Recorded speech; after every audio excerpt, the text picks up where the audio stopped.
बोलो गंगा माता की जय। जय गंगा माता। हर हर गंगे, जय माँ गंगे।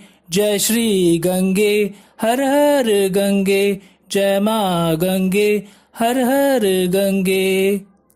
गंगा दशहरा का त्योहार ज्येष्ठ मास के शुक्ल पक्ष की दशमी तिथि को मनाई जाती है। गंगा दशहरे के दिन माँ गंगा स्वर्ग से पृथ्वी पर अवतरित हुई थी। ऐसी मान्यता है कि गंगा दशहरे के दिन गंगा नदी में स्नान करने से जीवन के सभी पाप धुल जाते हैं। पौराणिक कथा के अनुसार भगवान श्री रामचंद्र जी का जन्म अयोध्या के सूर्य वंश में हुआ था। चक्रवर्ती महाराज सागर उनके पूर्वज थे। राजा की केशिनी और सुमति नाम की दो रानियां थी। केशिनी के पुत्र का नाम असमंजस था और सुमति के 60,000 पुत्र थे।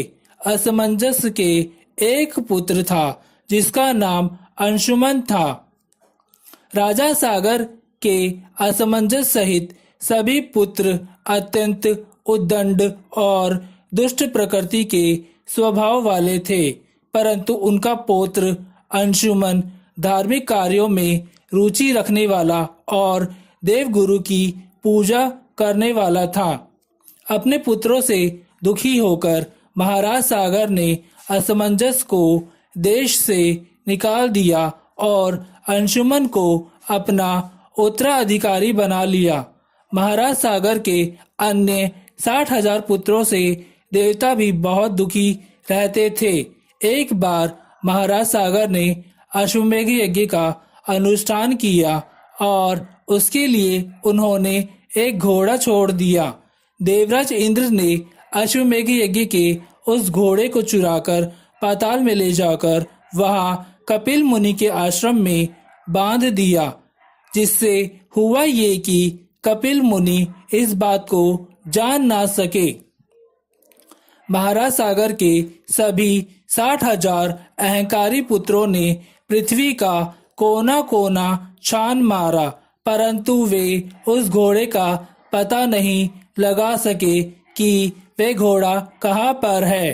अंत में उन सभी ने पृथ्वी से पाताल तक जाने का मार्ग खोद डाला और वहां कपिल मुनि के आश्रम में जा पहुंचे, जहां पर वह घोड़ा बंधा हुआ देखकर वे क्रोधित होकर शस्त्र उठाकर कपिल मुनि को मारने के लिए दौड़ पड़े।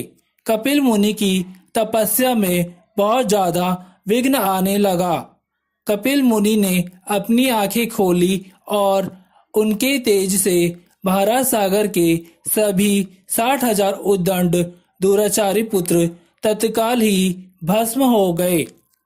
गरुड़ के द्वारा इस घटना की जानकारी मिलने पर अंशुमन ने कपिल मुनि के आश्रम में जाकर उनकी स्तुति की।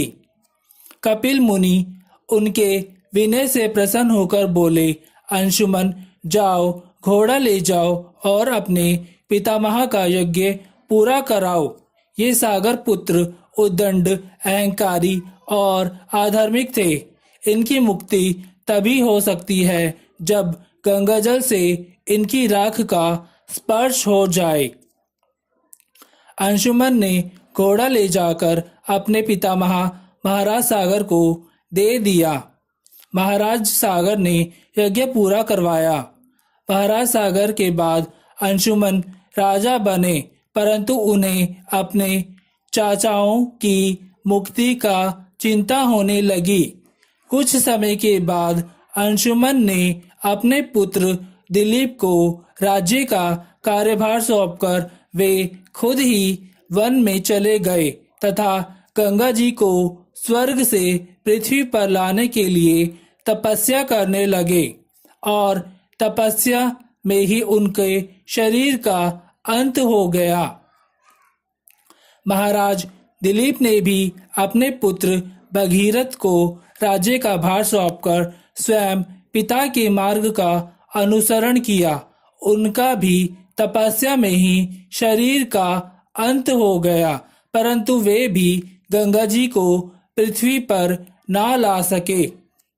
महाराज दिलीप के बाद भगीरथ ने भी ब्रह्मा जी की घोर तपस्या की। अंत में तीनों पीढ़ियों की इस तपस्या से प्रसन्न होकर पितामह ब्रह्मा जी ने भगीरथ को दर्शन देकर वर मांगने को कहा। भगीरथ ने कहा, हे पितामह, मेरे 60,000 पूर्वज कपिल मुनि के श्राप से भस्म हो गए हैं। उनकी मुक्ति के लिए आप गंगा जी को पृथ्वी पर भेजने की कृपा करें। ब्रह्मा जी ने कहा, मैं गंगा जी को पृथ्वी लोक पर भेज तो अवश्य दूंगा, परंतु उनके वेग को कौन रोकेगा? इसके लिए तुम्हें देवाधिदेव भगवान महादेव जी की आराधना करनी चाहिए। महाराज भगीरथ ने एक पैर पर खड़े होकर भगवान महादेव जी की आराधना करनी शुरू कर दी। उनकी तपस्या से प्रसन्न होकर भगवान महादेव जी ने गंगा जी को अपनी जटाओं में रोक लिया और उसमें से एक जटा को पृथ्वी लोक की ओर छोड़ दिया। इस प्रकार गंगा जी पृथ्वी की ओर चली गई। अब आगे आगे राजा भगीरथ जी का रथ और पीछे पीछे गंगा जी थी। मार्ग में जहनु ऋषि का आश्रम था। तब जहनु ऋषि मार्ग में यज्ञ कर रहे थे। गंगा जी के कारण यज्ञ में विघ्न होने के भय से उन्होंने गंगा जी को पी लिया था। कुछ दूर जाने पर महाराज भगीरथ ने पीछे मुड़कर देखा तो गंगा जी को ना देखकर वे जहनु ऋषि के आश्रम में जाकर उनकी वंदना करने लगे। प्रसन्न होकर जहनु ऋषि ने अपनी पुत्री बनाकर गंगा जी को अपने दाहिने कान से निकाल दिया। इसीलिए देवी गंगा को जानवी नाम से भी जाना जाता है। भगीरथ की तपस्या से अवतरित होने के कारण उन्हें भागीरथी के नाम से भी जाना जाता है। इसके बाद भगवती भगीरथी गंगा जी मार्ग को हरा भरा शस्य श्यामला करते हुए कपिल मुनि के आश्रम में जा पहुंची, जहां महाराज भगीरथ के 60,000 पूर्वज भस्म की डेरी में बने पड़े थे। गंगा जल के स्पर्श मात्र से वे सभी दिव्यधारी हो दिव्य लोक को चले गए। बोलो गंगा माता की जय। जय गंगा माता।